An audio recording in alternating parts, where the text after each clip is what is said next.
Nyaradzo yababa ngaiitwe katatu.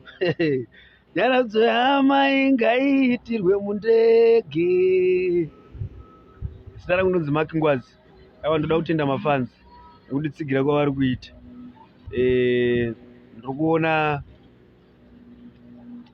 page rakanzi Ngwazi riri kukura. Last month ranga riri pa 5,000 but nhasi radarika 50,000 followers. Munhu wese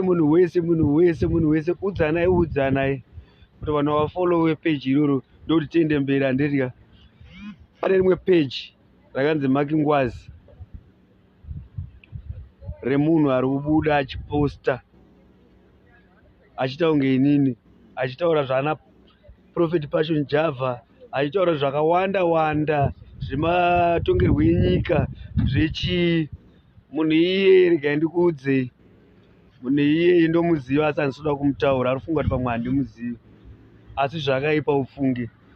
Page iroro ndiri kunyepa. Udzanai kuti page iroro rinotori mafollowers mashoma. Mukaona risina 50,000 zvichienda mberi harisi rangu iroro. Ndiri kunyepa.